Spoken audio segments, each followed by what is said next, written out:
I'd now like to welcome Miss Fairfield County's outstanding teen, Emerson Forbes, who will be singing our national anthem.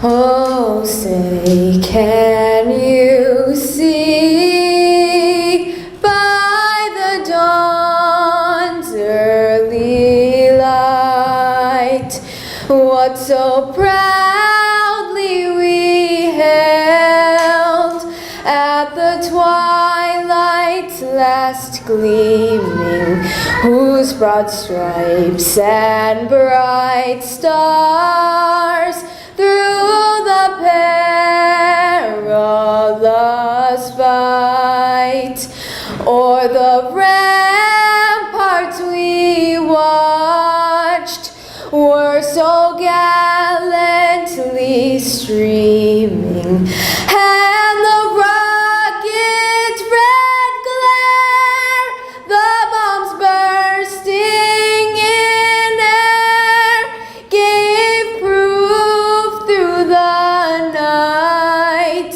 that our flag was still there. Oh, say, does that star-spangled banner yet wave o'er the land of the free and the home of the brave?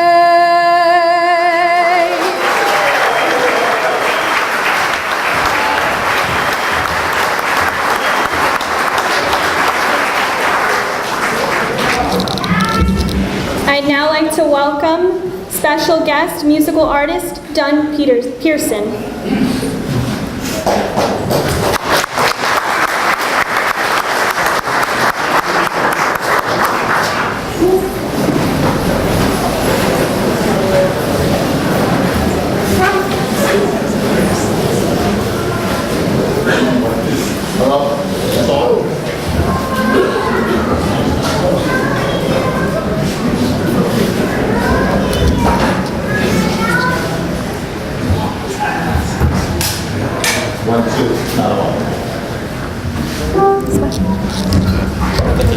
Yeah, I'll bring the whole thing down.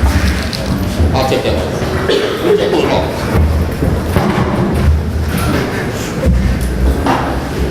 Okay, thank you. Can everyone hear me? Before I start, I just want to, number one, thank the organizers of this great event. For those of you that don't know who I am, my name is Doug Pearson, and I've been truly blessed in my own right to have been one of the co-founding members and one of the inaugural members of the Rock and Roll Hall of Fame group called the OJs.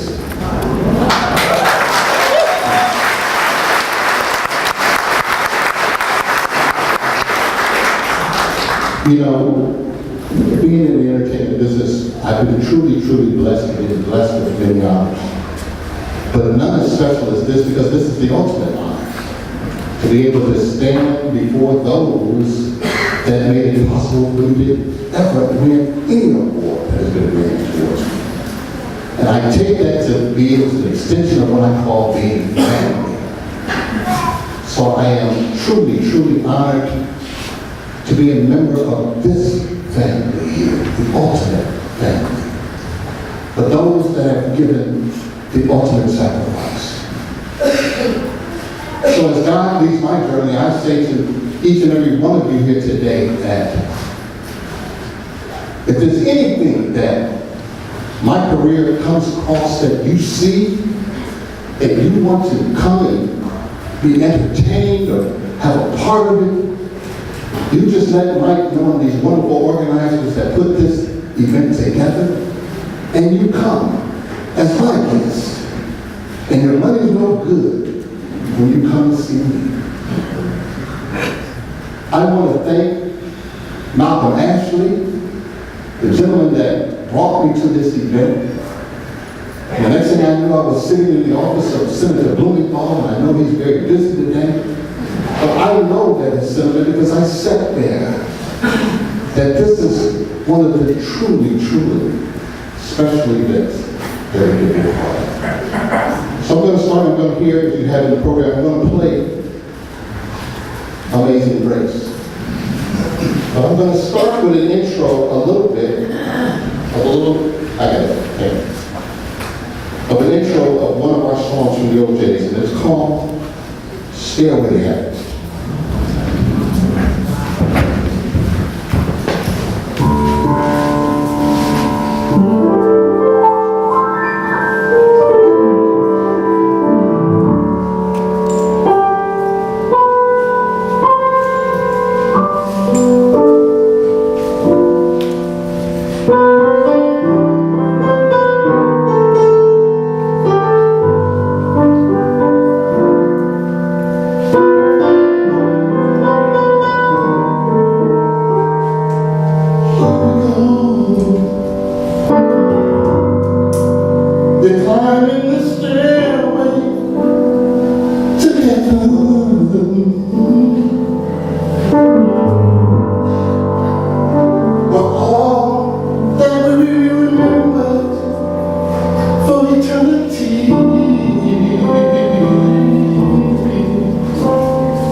Now we have a lot of special people in our audience today. I'd just like to quickly recognize someone in our audience is United States Marine veteran, President and CEO of Ebony Horse Women, Inc. in Hartford, Connecticut, who serves veterans suffering with PTSD and other traumatic injuries through equine therapy, and that is Patricia Kelly.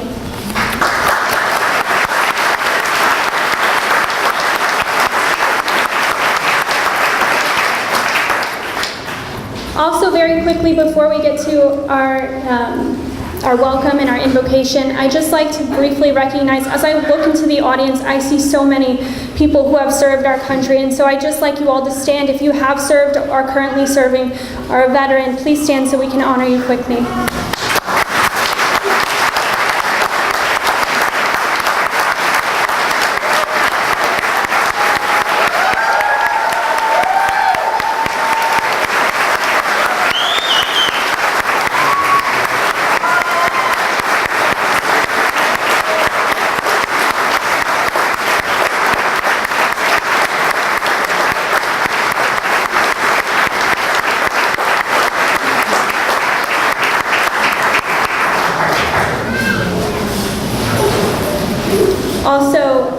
thank you so much to the VFW. I'd please like you to post our colors.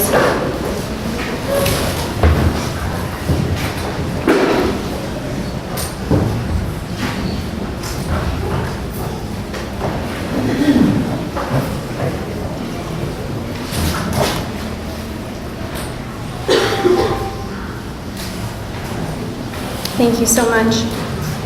I'd now like to welcome Reverend Mary Chizarek to give our invocation.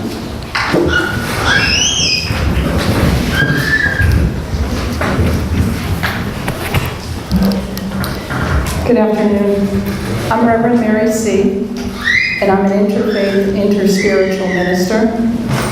I'm ordained by a study in a seminary in New York City called One Spirit, where we believe that there are as many paths to God and to spirituality as there are people. I'm also a United States Air Force veteran and a member of the Sikorsky-Lockheed family.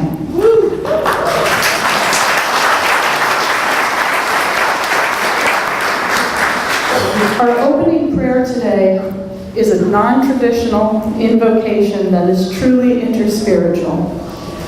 In ancient Celtic spirituality, Native American, and many indigenous faiths, including the African faith, as well as Judeo-Christian traditions, there are 4 archangels that are called upon to sanctify sacred gatherings, as this one is today. In Judaism, before going to sleep, many of you may know this as a traditional prayer that names the angels and calls for their protection. In honor of all of these traditions and our fallen heroes and our living heroes, I will call now upon the archangels and begin the invocation. I will face each direction. You don't have to. If it makes you feel uncomfortable, but feel free to face the directions if you'd like.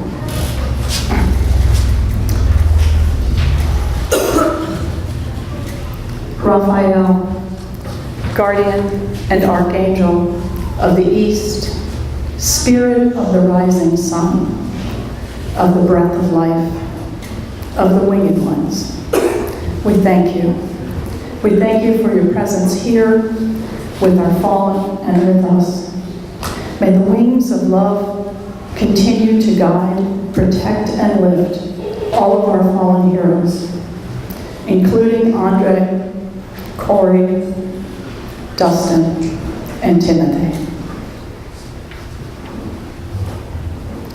Michael, guardian and archangel of the south, spirit of the noonday sun, of the light of lights, of the spark that unites us. Thank you for your presence here. Thank you for bringing us together here in this beautiful sacred space at Holiday Hill. May the rays of your love continue to light and touch us all, including our living vets being honored here today, Bud, Louis, and Peter.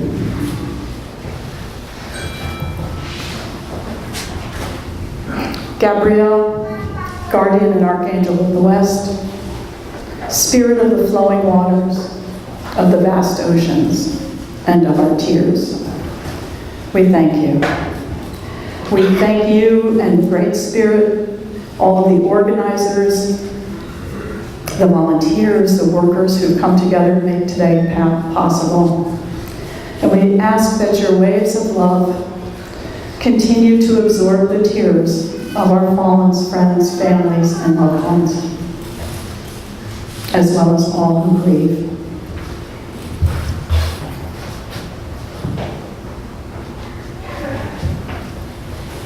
Ariel, guardian and archangel of the north, spirit of the mountains and the forests and the trees. Thank you for all who have come and traveled here from far and wide to give strength to these families. May the roots of your love continue to steady the course for all of our servicemen and women, past, present, living, and unliving, named and unnamed. They have given all that we may live free. Aho, Ashe, Ami, Amen.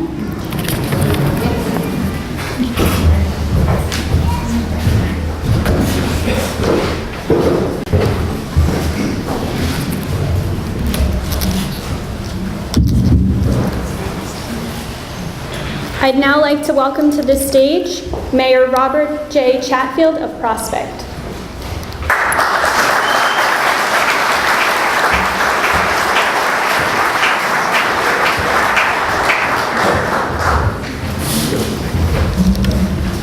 Thank you. Excuse me. Thank you to our Gold Star mothers, Gold Star families, brother and sister veterans, family and friends, and especially those who are looking down upon us that made the supreme sacrifice so that we all may be here today.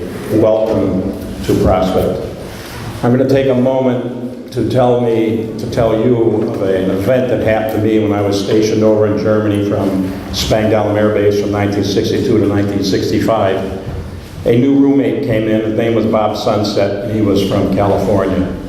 And all his family knew that he was buried someplace in Europe in an American military cemetery. So every weekend we started going and visiting American military cemeteries in every country. Obviously there were none in Germany. First we went to was in Luxembourg, and we finally found his dad up in Holland. The guard led us into where his father's grave was. My buddy and I stood back a little bit so Bob could kneel down and talk to his father, who he'd never met. We then went off to the cemetery and came back in and placed some flowers. And then we went back to the base in Germany.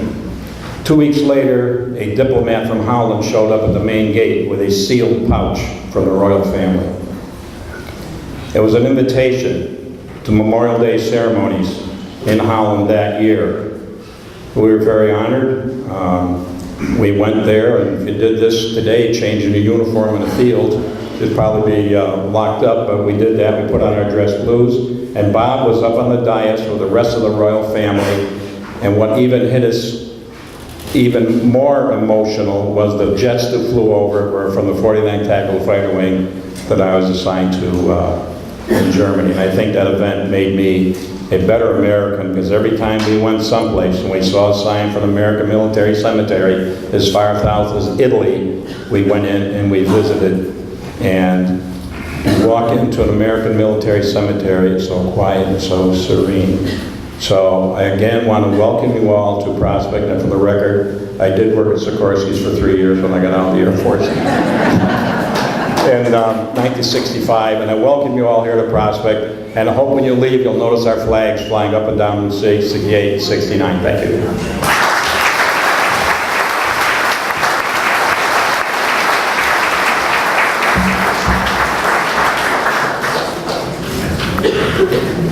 I'd now like to welcome, for a few remarks, the Vice President, Army and Air Force Systems of Sikorsky, Dana Fiataroni.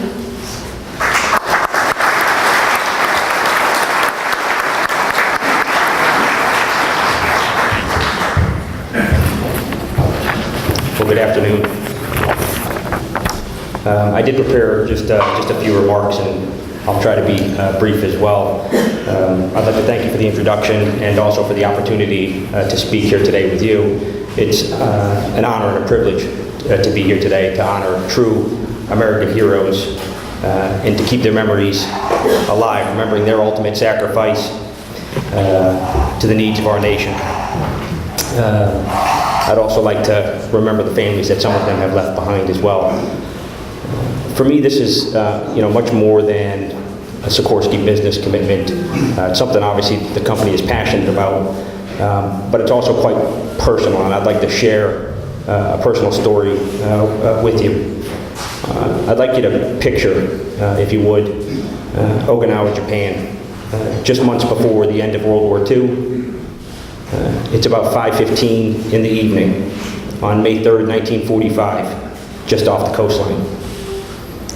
Franklin Wall, a 21-year-old gunner's mate second class, is standing aboard the USS Little, DD-803, which along with the USS Aaron Ward is monitoring air activity as part of routine radar picket duty. Suddenly, approximately 20 enemy kamikaze aircraft break through the clouds. Fierce fighting ensues. Gunner's mate Wall, alongside his shipmates, fights to the very end. The USS Little is hit 4 times about 30 minutes later. Its keel splits and the ship breaks apart at 5:55. The entire ship goes down. Many sailors are lost. Many are injured. Gunner's mate second class Wall treads water for several hours in the open ocean until he's finally rescued. If he hadn't survived, I wouldn't be here. And neither would 42 of his other grandchildren and great-grandchildren. He was a great man. I would say sadly, my parents divorced when I was a young child, and my papa, Franklin Wall, helped to raise me. I inherited 2 of his treasured plaques recently as he passed in April at almost 95 years old. And I try to make him proud every day. After 13 years in various roles at Sikorsky, which is now a Lockheed Martin company, and just 2 months after my grandfather passed away, I took on my current role as Vice President of Army and Air Force Systems. I was excited to do so in large part because it would give me an opportunity to serve members of the military, to help protect them with world-class helicopters, to help bring them home, and to keep them safe, to honor the legacy that my grandfather left behind. Although I've never served in the U.S. military, I am passionate about providing those aircraft, about providing support to enable our U.S. military to complete their missions, to do what our motto says, bring them home everywhere, every time. Our steadfast commitment to our military personnel and their families is one of the reasons I'm proud to work at Lockheed Martin and at Sikorsky. The Sikorsky business unit, which you all know is based here in Connecticut, has made a significant and long-standing commitment to veterans. In fact, more than 20% of our workforce is comprised of veterans. It's a real special place to work. Men and women who use our helicopters and other products and services in the field and now dedicate their careers at Sikorsky to help those that serve after them is what it's all about. We're committed to enabling transitioning veterans and their families to connect with their communities and to find new career opportunities and new purpose as they reintegrate into civilian life through various programs that we support. We collaborate with government and private organizations to support the professional development of active and former service members and their spouses who are ready to build or transition into rewarding civilian careers. Our alliance with the Connecticut Fallen Heroes organization, which was founded by Sikorsky's own Mike Mastroni, see him back there, Mike and I have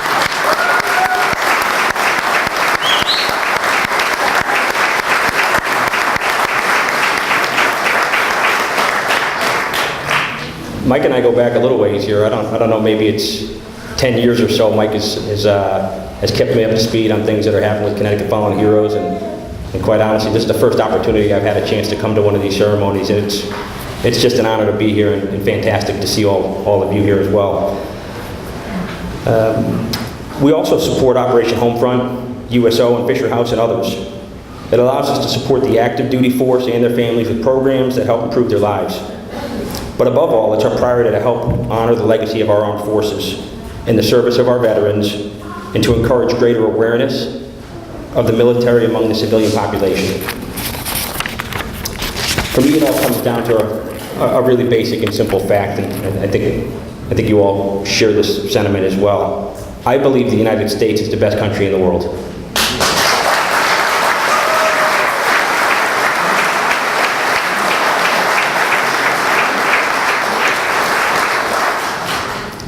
There's no freer place, and there's no better place to raise a family. I also believe that the best way that we can honor the servicemen and women, the heroes that have given the ultimate sacrifice, and the folks that continue to serve on our behalf, is to live the best life that we can in order to honor them and to make them proud.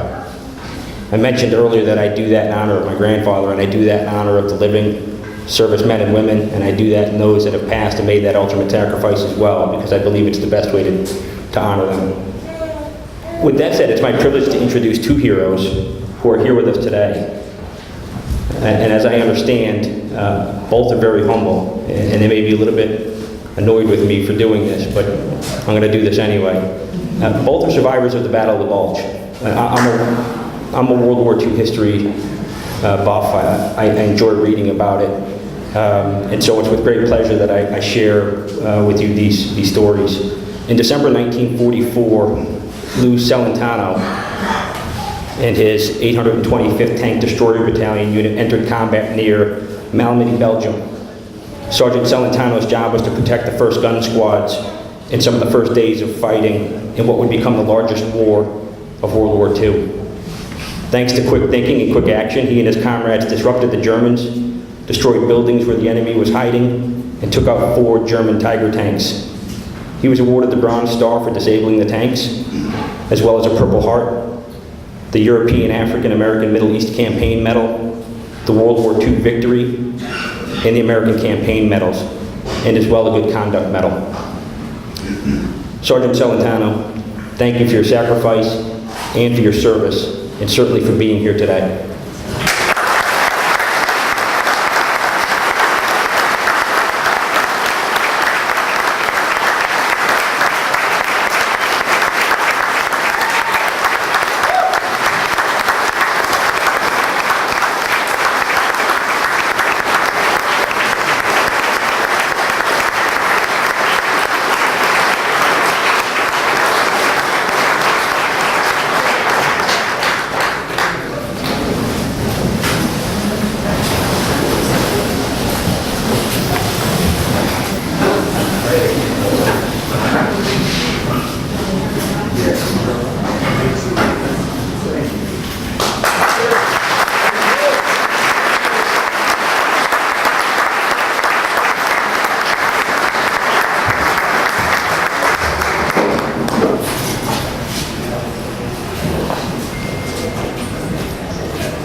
If you don't follow or read up on World War II history the way that I do, you may not know that there were recurring daily news accounts on this approximately 45-day battle.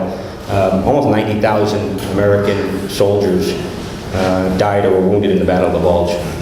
So it was some pretty ferocious fighting. I want to thank Sgt Celentano one more time, and also just to share with you one more person that I'd like to recognize. So after joining the Army in early 1943, when he was just 18 years old, Walter Bud Smith was sent to Europe in 1944, interestingly on the same ship as Winston Churchill at the time. In mid-December, while he was in an infantry unit, he was captured during the Battle of the Bulge. Private Smith spent 5 months as a prisoner of war at Stalag 4B in Mühlberg, Germany. Stalag 4B was main headquarters before they got dispersed to other camps. After the Russians liberated him in the spring, he was moved to Le Havre, France, and 2 weeks later returned home to Connecticut. I want to thank you, Private Smith, for your sacrifice, for your service, and for being here today.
It's for Sgt Celentano and Private Smith and my papa, and the millions of other military heroes who have allowed us to be here today, that I'm proud to help the Connecticut Fallen Heroes honor the legacy of those who have served and those who continue to serve this great nation.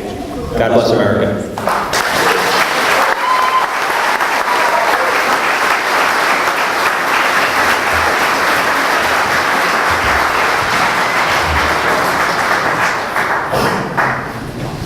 Now, before I welcome up one of our volunteers from the Connecticut Fallen Heroes Foundation, I'd just like to tell a brief story. Back in 2012, I met Mike Mistroni, the founder of Connecticut Fallen Heroes Foundation, at a golf tournament. And I just wanted to let everyone know about how long it takes to put these events together and how much work that Mike really has put into these. He's already starting to put in the work for next year's foundation, and we wouldn't be able to do this without him and all of the volunteers and all of their hours that they put into the fundraisers and the events to make people aware of how important it is to recognize the sacrifices that our veterans and our heroes have made. So I just like all of our volunteers, and Mike, if you could just stand so we can quickly, recognize you and all of your hard work as well.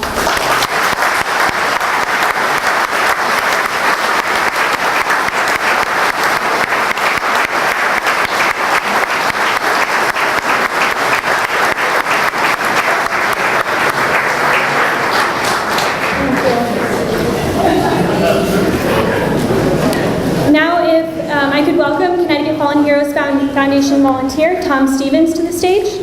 He will be honoring Vietnam veteran Peter G. Curtis. Good afternoon, everyone. To the Gold Star families, and veterans, families, and friends, it's my humble honor to address you. It's my privilege to address you on behalf of Peter Curtis today. I'm Tom Stevens, and I've reached that age where my contacts and my cheaters prevent me from being able to see what I've written. You're not alone. Thank you, Kara. I think I had the same problem last year with the microphone as well. I want to just begin by recognizing the contribution of Malcolm Ashley, who contributed to provide me with information regarding Peter Curtis. And I should begin by recognizing Peter Curtis, who's here with us today in the front row, and let all of us thank him for his service, which was remarkable. Thank you.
At a time in our history when many young men went to Mexico or Canada, Peter got on the bus and went to Vietnam. He was born in Connecticut. He's a native of Hamden, born September 6th, 1941. He comes from a family with a long military history. Peter was deployed from July 1967 through July 1969, with his reserve service ending in 1972. He was awarded the Soldier's Medal for Heroism for his combat action against NVA sappers, engineers, which occurred on June 20th, 1968, as a result of his engagement with the enemy in the Mekong Delta of southwest Vietnam. He grew up in the greater New Haven area. Before his service in Vietnam, was witness to the riots in New Haven and the impact that they had on the local community.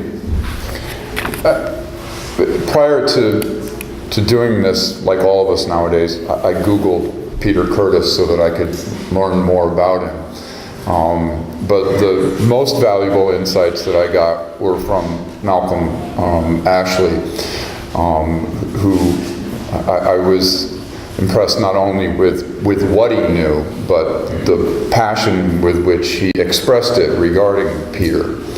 And one of the things that I read, and one of the things that Malcolm made clear, was that when Peter returned to this area, he became employed in the secretary's office at Yale University, and was instrumental in bringing various communities, ethnic groups, people of color together, and of integrating not only Yale University and its personnel, but groups in New Haven. So his service extended beyond what he did for us in the military, but continued when he got home.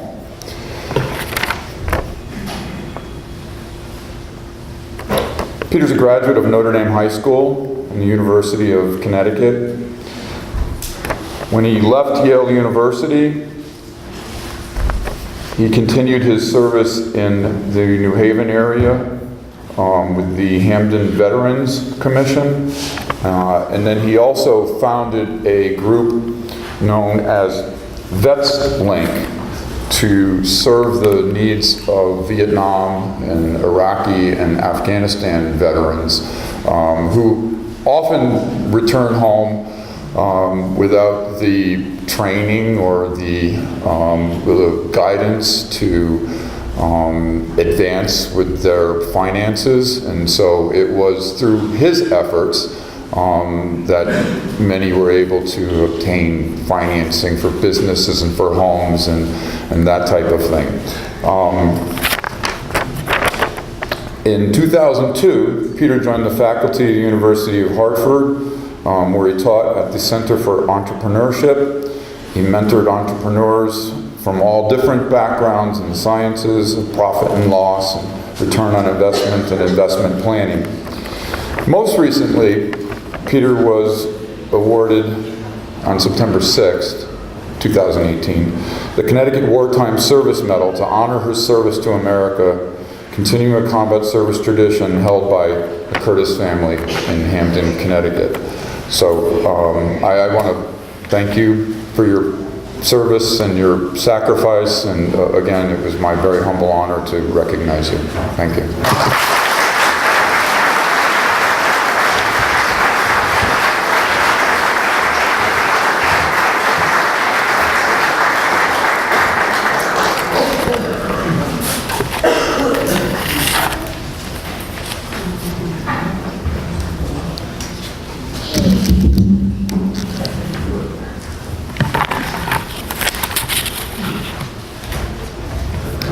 So now we will begin our Gold Star ceremony. I'd like to honor the U.S. Air Force Senior Master Sergeant Andre R. Gillet. Here to represent him is Vietnam veteran and Gold Star father, Mr. Joseph Nolan, and Andre's sister Doris.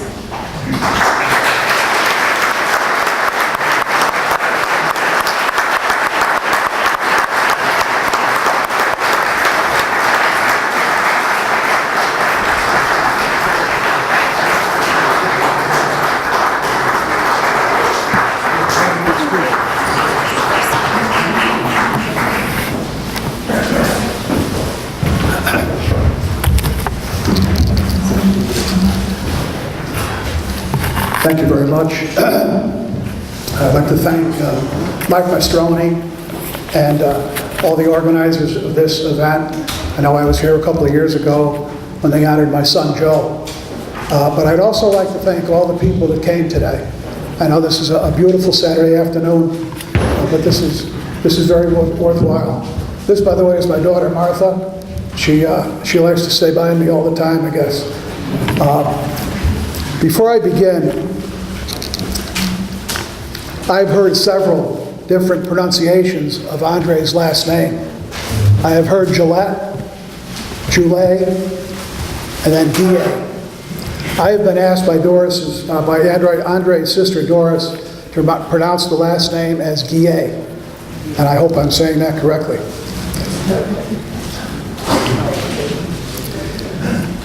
On May 18, 1966, a small Cessna Piper Cub airplane known as a Bird Dog Observation 01E aircraft was flying in Southeast Asia over the infamous Ho Chi Minh Trail. It was around noontime. Captain Lee Harley was the pilot, and Airman Second Class Andre Guillet was the forward observer. Spotting the enemy and calling in fire missions were among the tasks of the Bird Dog crew. Guillet was 22 years old. He had been in the Air Force for 3 years, but had only been in Southeast Asia for about 3 months. Andre Guillet was from Waterbury, Connecticut. Suddenly, there were several bursts of heavy gunfire from the ground. The little airplane was hit. In a letter sent to Andre's parents, his commanding officer wrote, "The pilot of the other aircraft observed Andre's plane descending toward the ground. No parachutes were observed, and aircraft wreckage was seen on the ground. Because of heavy gunfire, observers were unable to establish the accuracy of events after the aircraft contacted the ground. The possibility of survivors, chances of escape, and other questions can only be a matter of conjecture." Close quote. Today, 52 years later, there are still mysteries surrounding the Andre Guillet story. For example, if the plane crashed, why did the Air Force claim that the 2 men were missing in action and not KIA, killed in action? Also, it was revealed many years later that the plane went down in Laos, not in Vietnam, as was earlier reported. And Guillet and Harley had been stationed at a little-known Air Force base in Thailand, not in Vietnam. 2 months ago, I was asked by Mike Mastroni to give a brief introductory talk on Andre Guillet at the Fallen Heroes Memorial Tribute. I did not know Andre. However, I have met his sister, Doris Maitland, several times at the Gold Star family dinners held in Waterbury on Veterans Day and Memorial Day each year. I happen to be a Vietnam veteran and Gold Star father. My son Joe was killed in Iraq on November 18, 2004. In preparing for this talk, I spoke to Doris and was able to obtain a copy of a book that she wrote about her brother called Andre R. Guillet, Air Commando and Combat Controller.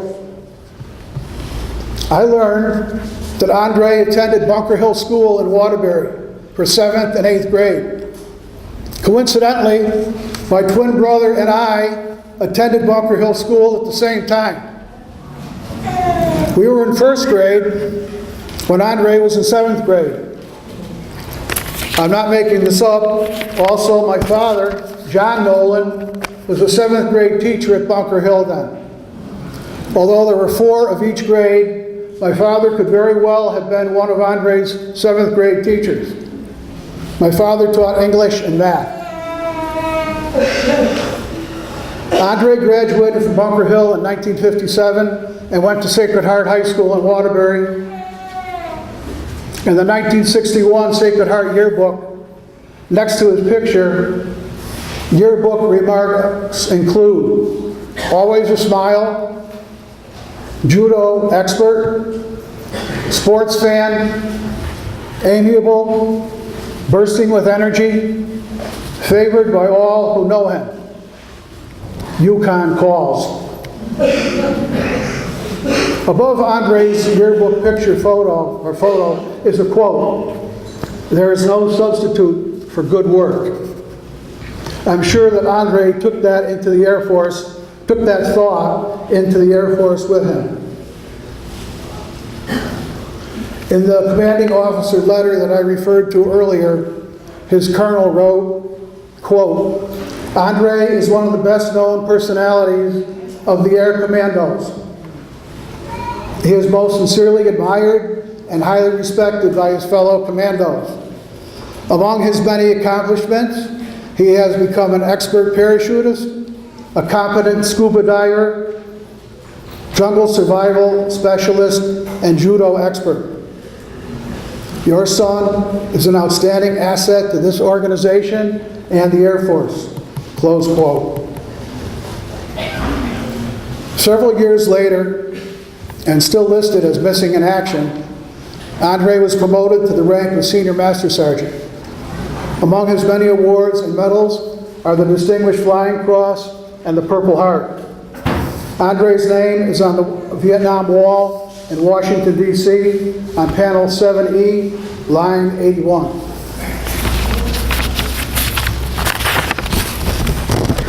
Now I would like to ask Doris Maitland, who is the older sister of Andre, to come up and for the award presentation, and also she will speak more about her hero brother. Thank you.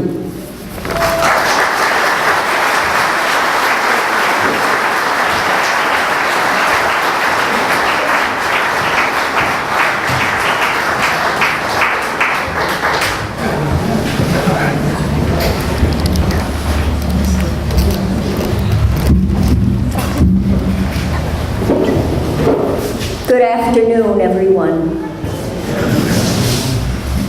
A good portion of the last 30 years of my life has been spent trying to bring my brother home. In 2004, a witness located his gravesite.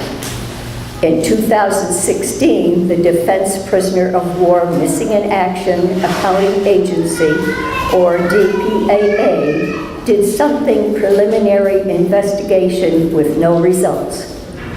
The site is on the list for further investigation. Hopefully, we will have some news next year, but I am not holding my breath. We are not here for me to tell you about my frustration, but to honor my brother. Joe has told you about the Waterbury connection, so I won't dwell on his early years. After a year at Waterbury, Yukon, Andre realized he was spinning his wheels. He enlisted in the Air Force, and after basic training, was accepted by the Air Commandos. While training with the Commandos at Hurlburt Field, he qualified for the Elite Combat Control Team. During a training exercise, Andre jumped out of a plane at 3,000 feet. When his parachute failed to open, he threw out his emergency chute. That only partially deployed. Andre landed on the tarmac, suffered a broken vertebrae, ruined boots, and extremely sore feet. While hospitalized at Eglin Air Force Base, he was asked if he was scared. He answered, "I didn't have time. I was going through my emergency procedures," just like him. While Andre recovered from his chute mishap at home in Waterbury, he began a rigorous program of physical training. He was staying at my parents' home. My family lived in Morris, and every morning, Andre would hitch a ride and come to my home for breakfast. We lived next to White Memorial Foundation. Andre mapped out several running trails through the woods, and he would run for 6 miles. He asked me to send my sons Jamie and Peter, ages 4 and 3, to meet him at a certain time, a quarter of a mile down the road. He would pick up one on each shoulder and run the rest of the way home. He told me he wanted to be ready to jump by the end of the month, so he wouldn't lose his hazard pay. He didn't lose it. Andre was a good team member. When his friend Buddy Bowden was slated to go to Vietnam and his wife was expecting, Andre volunteered to go in his place. Buddy named his daughter Andrea. Although only an airman second class, Andre worked in a Cessna 018 as a forward air controller, calling in strikes along the Ho Chi Minh Trail.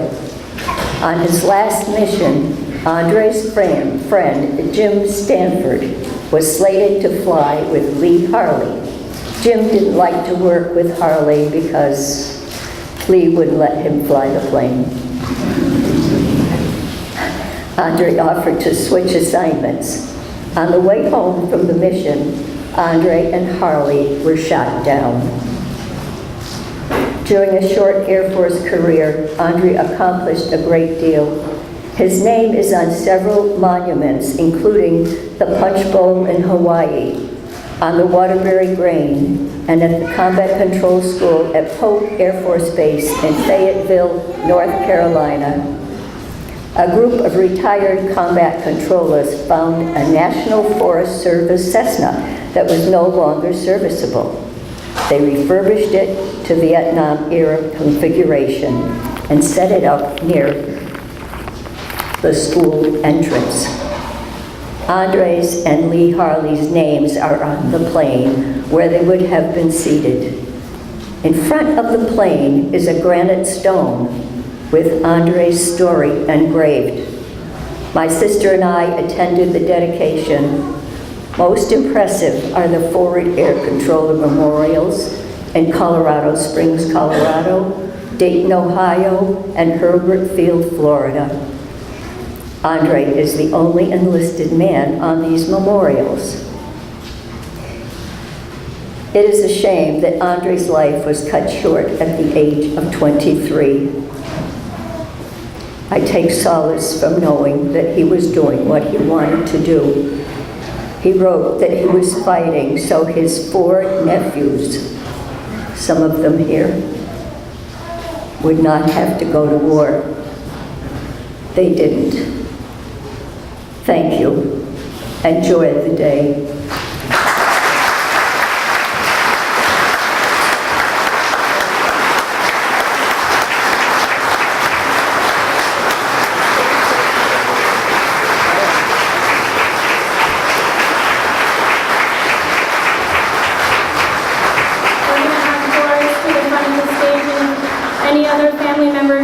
Andre R.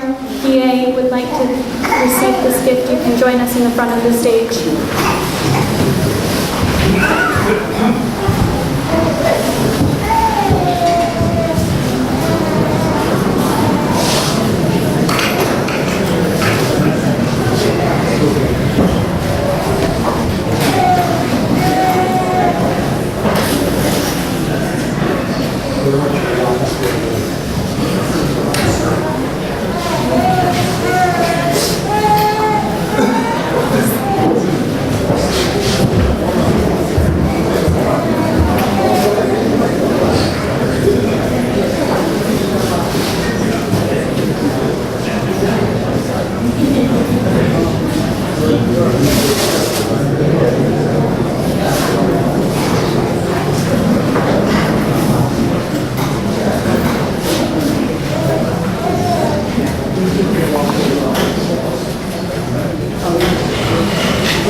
now like to honor 3 fallen sailors from the USS John McCain.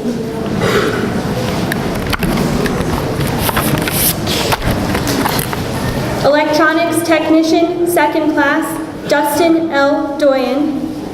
Intelligence Technician, 1st Class, Corey G. Ingram.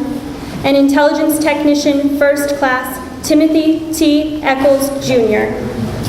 Here to represent them is Navy Chaplain Lieutenant Brian Gibbons.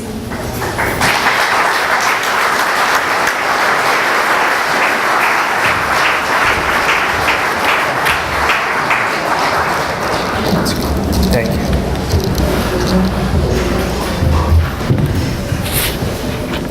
Good afternoon. My name is Brian Gibbons, and I'm an active duty Navy chaplain stationed at the submarine base in Groton. Today I have the privilege to share on behalf of 3 fallen heroes and my fellow Navy shipmates. I personally want to thank those who have put this wonderful event together, which provides a healing connection for all of us. All of our Gold Star families hold a place of honor in our hearts, and we trust that in continuing to remember and celebrate the lives of our servicemen and women, we find strength in one another and we find strength in their heroic example. A little more than a year ago, our U.S. guided missile destroyer, the USS John McCain, experienced a collision, a result of which we have suffered the loss of 10 dear United States sailors. Today we are paying tribute to 3 of these very honorable men. I would like to share a few comments about the life and service of electronics technician 2nd Class Dustin Doyen, who's from Suffield, Connecticut. Information System Technician 1st Class Timothy Eccles Jr., who's from Manchester, Maryland. And Information System Technician 1st Class Corey Ingram, who's from Poughkeepsie, New York. These young men all inspired their fellow shipmates, family, and friends. And while I pay tribute with a few words, nothing compares to the love and compassion and life of Dustin, Timmy, and Corey that is held in the hearts of their family members. We honor their family members as well as all of our Gold Star families here today. Petty Officer Dustin Doyen has a gentle soul. He had a maturity that was beyond his years that gave him a grace to be respectful and a gift of being sensitive to the welfare of those around him. Dustin enjoyed being in the Navy, and not only was he a dedicated electronics technician, but as a strong, athletic young man, he went beyond the call of duty to serve as a search and rescue diver on DDG 56.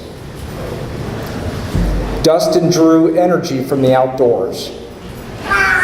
While he found strength in the outdoors, hiking and finding peace in nature, he did not reserve that peace to himself. Peace and sensitivity radiated to all those who were blessed to rub shoulders with Dustin. Dustin's distinct gentleness will forever live in the hearts of his family, friends, and his shipmates. Petty Officer Timothy Eccles Jr. is the youngest of 3 children. He possessed many talents and interests, including music and drawing. He enjoyed recording his hikes and workouts and then sharing that with others. He was an avid reader, and he enjoyed fishing with his father. He had an exceptional love and a gift for cooking. Timothy had a very special gift of being able to roll with a wide variety of people in any challenging circumstances. Challenges that could cause some to be inflexible and hardened actually brought out the best in Timothy as an understanding and accepting soul. Over and over again, his shipmates speak of him as a great guy that you could talk to because he was so non-judgmental as a listener and encourager.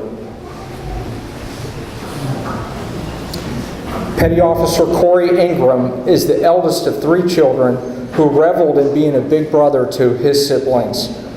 He was not only a role model to them, but as a seasoned sailor, he was a role model to his shipmates who always found him to be kind and to be a friend to all.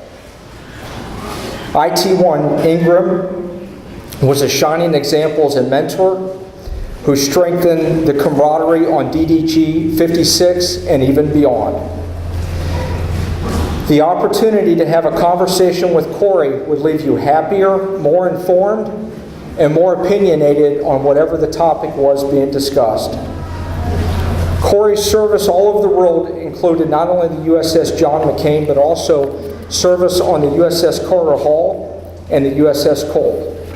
As a work center supervisor and communications watch officer, he possessed a balance of technical skill and troubleshooting efforts, but also, and even more, an ability to mentor young sailors from his vast experience in distinguished naval service. Corey was a motivator, and his vibrancy, his love of life, his infectious laughter was contagious and is never-ending. While affirming the special individuality of Dustin, Timothy, and Corey, I have found it encouraging that all 3 of these fellow shipmates possess something in common. While all 3 had responsibilities that required technical skill, the impact that they have made went beyond that, as these men had a sincere care for others.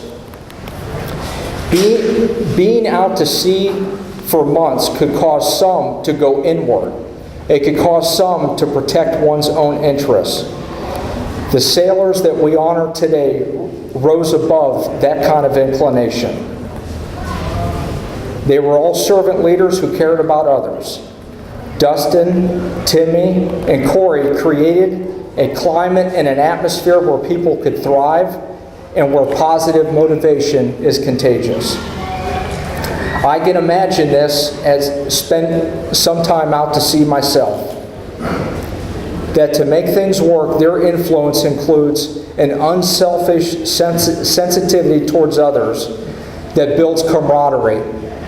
And really, that kind of camaraderie is what makes a Navy warship great.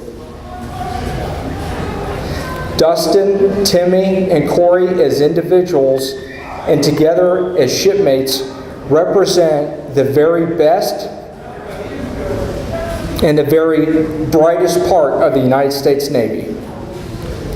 We honor them and we are proud of them.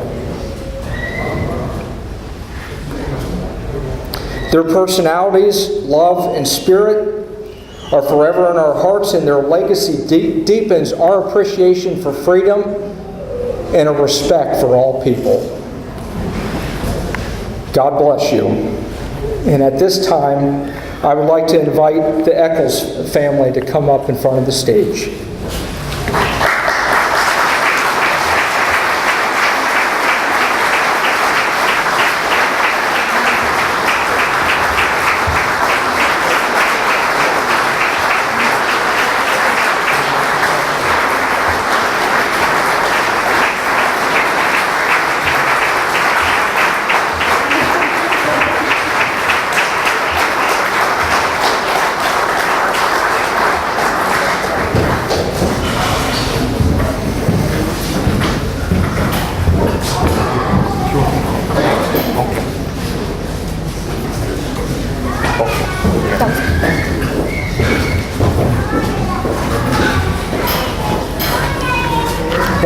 At this time, would the Ingram family, I'm very sorry.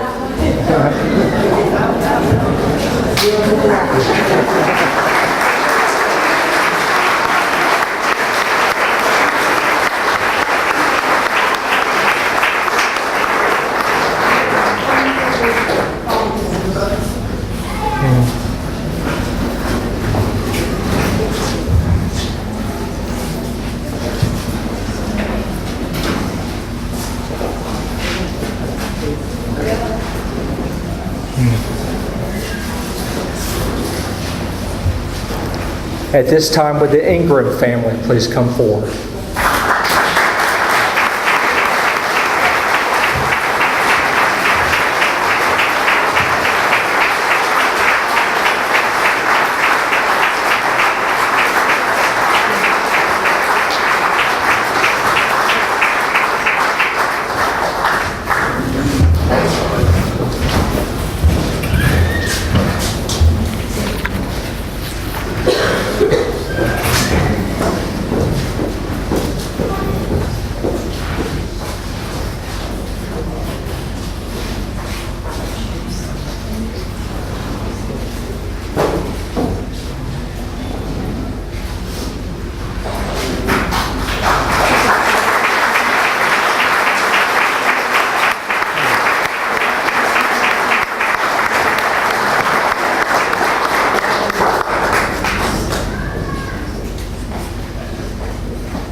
At this time, would the Doyen family please come forward?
For all of the families we've been able to honor over the past 14 years.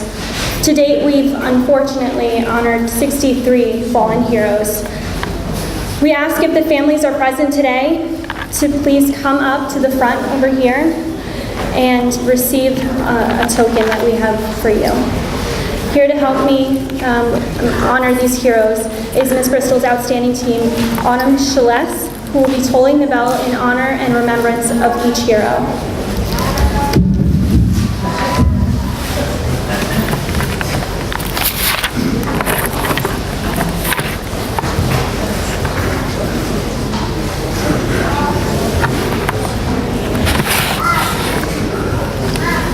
Private Cheyenne M. Seymour, U.S. Army, Trumbull, Connecticut.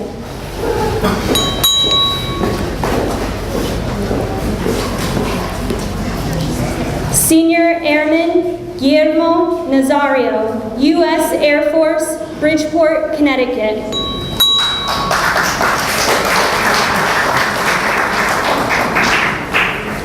Corporal Jordan C. Pearson, U.S. Marine Corps, Milford, Connecticut.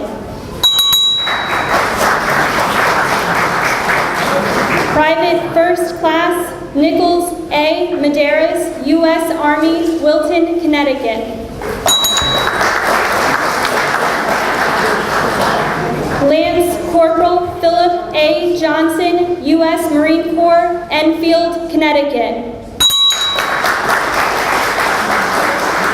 Private First Class Stephen K. Richardson, U.S. Army, Bridgeport, Connecticut.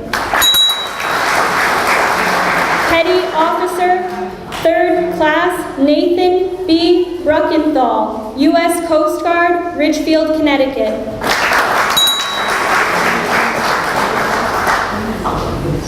Specialist Tiana S. Avery Felder, U.S. Army, Bridgeport, Connecticut.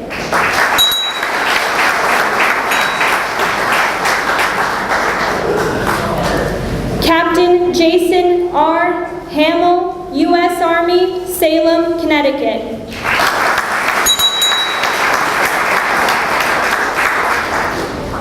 Lance Corporal Lawrence R. Philippon, U.S. Marine Corps, West Hartford, Connecticut.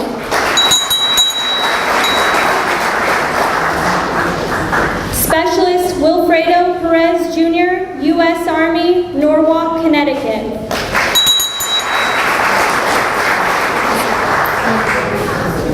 Staff Sergeant Martin F. Troy, U.S. Army Air Force, Norwalk, Connecticut.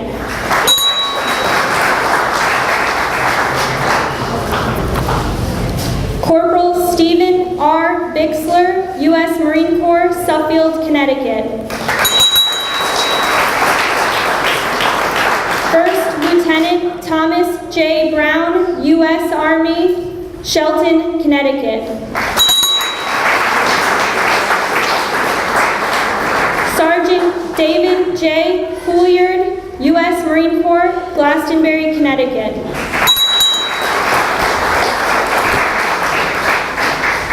Corporal Kevin Jack Dempsey, U.S. Marine Corps, Monroe, Connecticut. Staff Sergeant Richard Rick Eaton Jr., U.S. Army, Guilford, Connecticut. Captain Brian S. Latendre, U.S. Marine Corps, New Britain, Connecticut. Staff Sergeant Joseph Fanoff, II, U.S. Army, Eastford, Connecticut. Sergeant Felix M. Del Greco, U.S. Army, Simsbury, Connecticut. Chief Warrant Officer William I. Brennan, U.S. Army, Woodbury, Connecticut. Operations Specialist Seaman Tyler J. Connolly, U.S. Navy, Glastonbury, Connecticut. Sergeant Benjamin L. Gilman, U.S. Army, Meriden, Connecticut.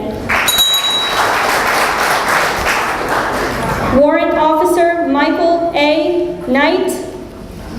Kite, U.S. Army, Waterbury, Connecticut. Chief Petty Officer Jason D. Lewis, U.S. Navy, Brookfield, Connecticut. Lieutenant Michael P. Murphy, U.S. Navy, Patog, New York. Corporal Kimafum An Chanawansky, U.S. Marine Corps, Waterford, Connecticut.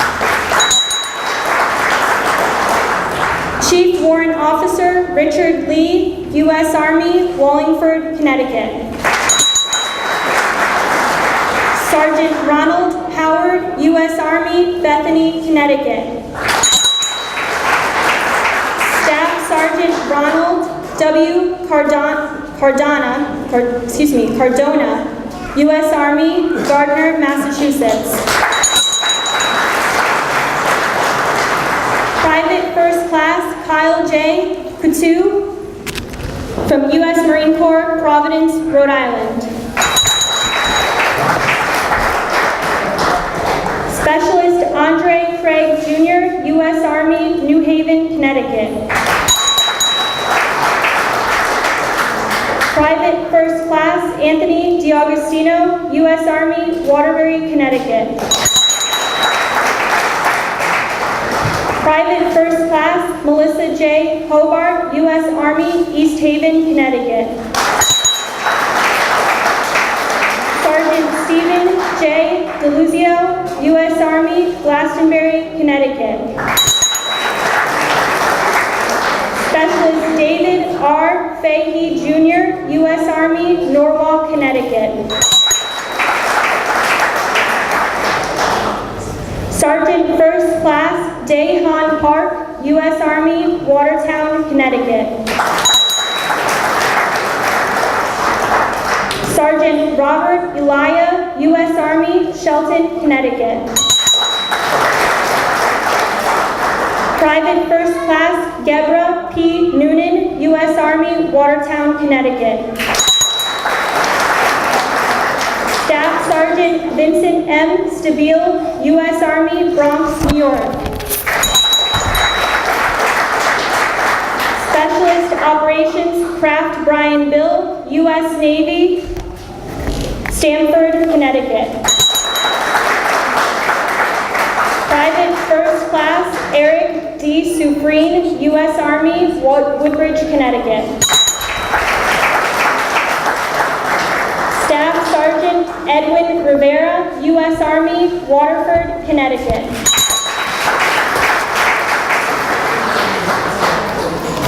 Sergeant Robert Leska, U.S. Army, Trumbull, Connecticut. Sergeant Joseph Nolan, U.S. Army, Waterbury, Connecticut. Private First Class Thomas E. Donovan, U.S. Army, Norwich, Connecticut. Lance Corporal Tyler O. Griffin, U.S. Marine Corps, Voluntown, Connecticut. Lieutenant Junior Guard Michael DiBartolomeo, U.S. Navy, Stamford, Connecticut.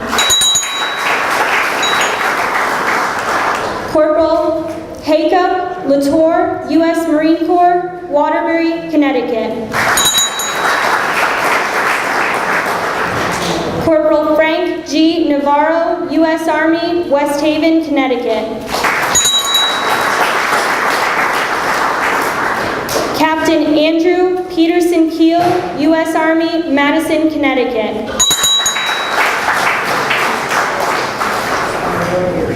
Specialist 4 Philip E. Ruminski, U.S. Army, Highland Falls, New York. CUCM Navy Diver Robert D. Stetham, U.S. Air Force, Ozone Park, Queens, New York. Excuse me, I'm going to repeat that one. It's from the U.S. Navy, Waterbury, Connecticut. I apologize. I'll do that one again. CUCM Navy Diver Robert D. Stephan from the U.S. Navy, Waterbury, Connecticut. Lieutenant Colonel Robert E. Storrs, U.S. Air Force, Ozone Parks, Queens, New York.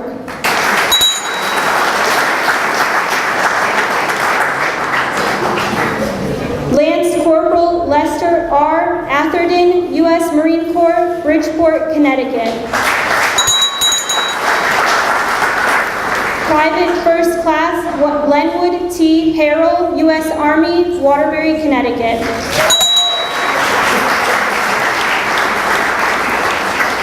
Specialist Robert W. Hoyt, U.S. Army, Ashford, Connecticut.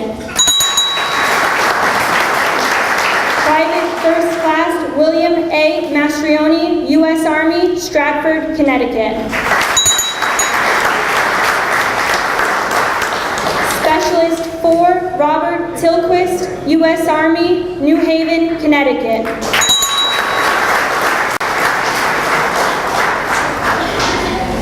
And now I'd like to re-announce our 4 newly inducted fallen heroes.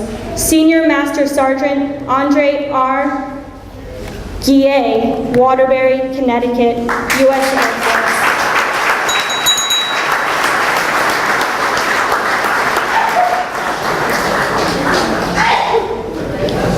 Electronics Technician, 2nd Class, Dustin L. Doyen, Suffield, Connecticut, U.S. Navy.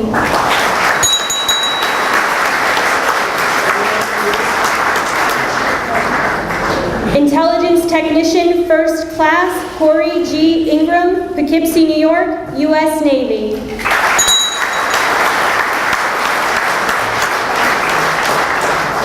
Intelligence Technician, 1st Class, Timothy T. Eccles, Jr., Manchester, Maryland, U.S. Navy.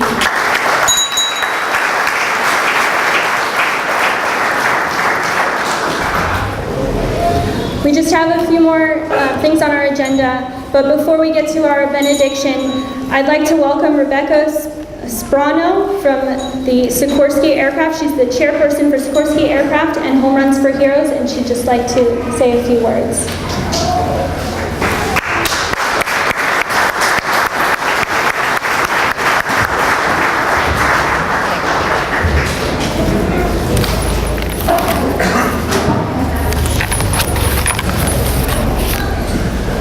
Good afternoon. I am Rebecca Sprano, and for the past... Thank you. All right. I am Rebecca Sprano, and for the past 8 years, Sikorsky Aircraft, the Lockheed Martin Company, the Teamsters Local 1150 Union, and about 100 Sikorsky employees have volunteered to organize an event, Home Run for Heroes. This baseball game honors and benefits local veterans and their families. This year, the event is benefiting 4 local veteran organizations, and Connecticut Fallen Heroes is one of the organizations. On behalf of the entire committee and the sponsors for Home Run for Heroes and Sikorsky Aircraft and the Teamsters Local 1150, I am presenting to the Connecticut Fallen Heroes a check in the amount of $17,466.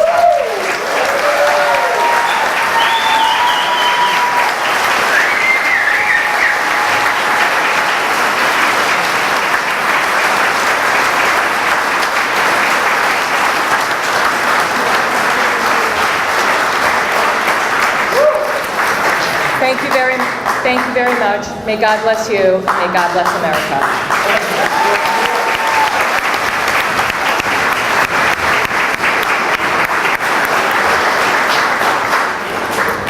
That's absolutely amazing. We are so grateful for all of you attending today and everyone that's helped to make this possible in honoring and remembering our fallen heroes, because without them we would never be able to be here today safe in our own homes. Before we end this, we're going to actually have our benediction outside on the balcony where we'll release some butterflies. I'd just like to remind you that we still have these raffle baskets in the